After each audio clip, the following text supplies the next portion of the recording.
Deixa eu te fazer uma pergunta. E se você pudesse viver para sempre, você gostaria? O que você acha que leva as pessoas a quererem vida eterna?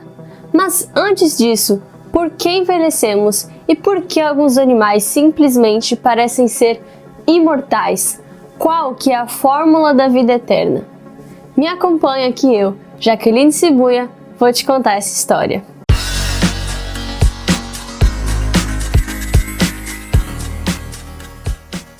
O processo de envelhecimento é natural e até então inevitável. É a deterioração progressiva das funções biológicas com o passar do tempo, o aumento da mortalidade e um declínio da capacidade reprodutiva.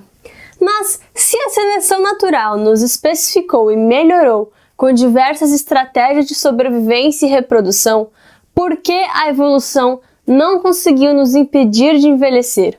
Chegamos então a um paradoxo. Mas antes de mergulhar nesse assunto, ajuda a gente curtindo esse vídeo, ok? Por muito tempo, acreditava-se que envelhecimento e a morte funcionavam para o bem maior das espécies, pois liberava mais espaço e comida na Terra para novas gerações e jovens com mais força vital para sobreviver e reproduzir.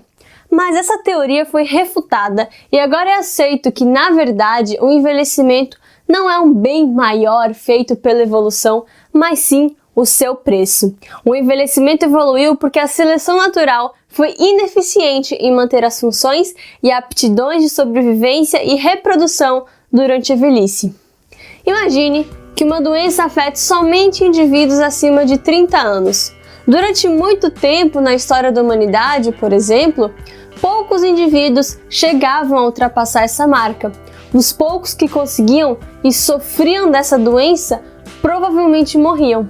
Então, a seleção natural basicamente não viu essa mutação deletéria que afetava indivíduos com mais de 30 anos, porque basicamente não se chegava nessa idade, e logo esses genes eram passados para as gerações futuras. Agora, se essa mutação afetasse a reprodução ou a sobrevivência dos indivíduos mais jovens, provavelmente estratégias para vencê-la poderiam ter sido desenvolvidas. Isso pode nos ajudar a explicar por que algumas doenças e condições aparecem somente na velhice. Porém, isso não vale para todos e alguns seres vivos parecem simplesmente não envelhecer. Inúmeras observações mostraram que quanto mais simples em estrutura e função o organismo for, mais ele dribla os efeitos do tempo. Esses organismos mais simples são basicamente constituídos por células-tronco com capacidade de se regenerar e zerar o seu contador de tempo. São células ancestrais e um organismo constituído basicamente por elas pode perpetuar-se para sempre. Já organismos mais complexos, como seres humanos, desenvolveram inúmeras habilidades e funções, como músculos, cérebro, olhos e as células responsáveis por exercer essas funções especializadas são chamadas de células somáticas. Como tudo tem um preço, poder realizar mais coisas trouxe como consequência a finitude. Nós humanos possuímos dois tipos de células-tronco, as somáticas e as geminais. As somáticas agem regenerando apenas alguns órgãos, como a pele, e somente até certo ponto também.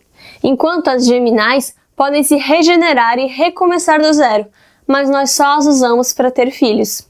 Então, basicamente, a natureza escolheu se especificar e poder fazer muito mais com isso, porém com um preço. Um dia, tudo acaba e fica aí a reflexão. Mas apesar disso, ainda temos seres vivos por aí desafiando nossos saberes em torno da morte e do envelhecimento, porque eles simplesmente vivem muito ou parecem imortais.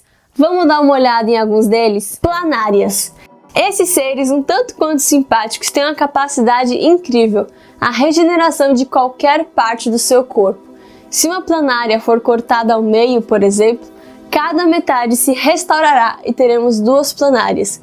O que impressiona os cientistas é que cada vez que elas se dividem, elas podem renovar tecidos danificados e até rejuvenescer o seu DNA.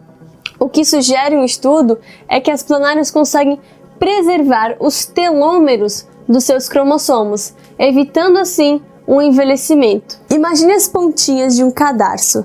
Elas mantêm todo o cordão inteiro, mas se você as corta ou as desfaz, todo o cadarço se desfia. Basicamente, os telômeros agem como essas pontinhas protegendo os cromossomos das nossas células.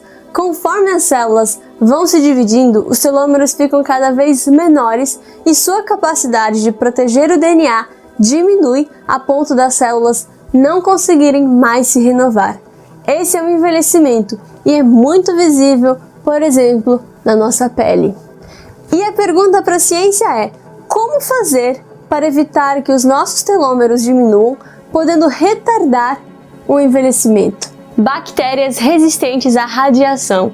A Deinococcus radiodurans é uma bactéria listada no Guinness Book como a bactéria mais resistente conhecida, podendo sobreviver ao frio, à desidratação, ao vácuo e podem sobreviver a 1,5 milhão de rads de radiação gama, quase 3.000 vezes a quantidade capaz de matar um ser humano.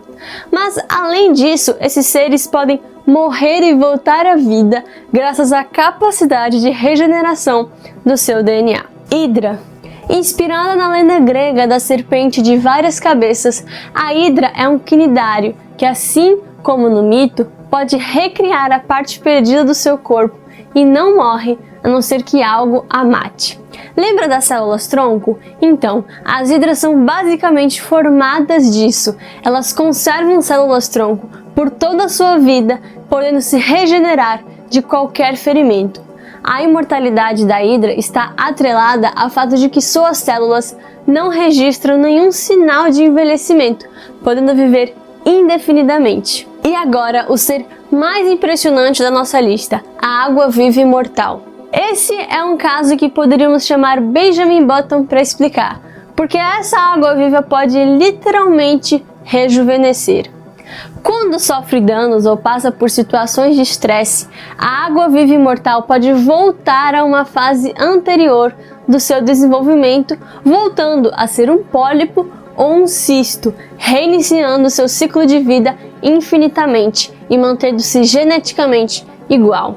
É como se uma borboleta voltasse a ser uma lagarta. Primeiramente, ela foi encontrada no Mediterrâneo e se espalhou pelos oceanos do mundo, provavelmente nos cascos de navios, e agora segura esse plot. Todas as águas-vivas encontradas da espécie são geneticamente idênticas. É como se você povoasse o mundo com cópias idênticas de você mesmo. Essa espécie faz isso quando volta a ser um pólipo, criando vários clones de si mesma. Como ela faz isso é um mistério, mas o processo leva o nome de transdiferenciação, quando uma célula adulta simplesmente se transforma em outra, sendo o único ser vivo conhecido capaz de fazer isso.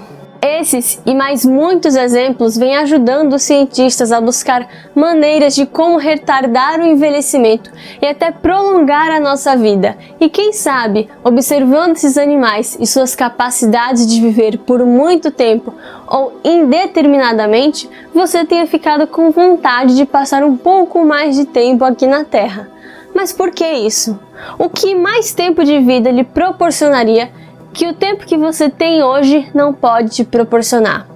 E em nome de um tempo para nós com mais qualidade de vida, eu encerro esse vídeo de hoje com um conceito de Nietzsche chamado o eterno retorno, que diz: se de uma entidade viesse até você e dissesse que você terá que reviver a sua vida por incontáveis vezes, exatamente do mesmo jeitinho que tudo aconteceu, sem poder mudar nada, essa entidade seria um Deus ou um demônio? E aí, o que você tem feito com o seu tempo? Muito obrigada!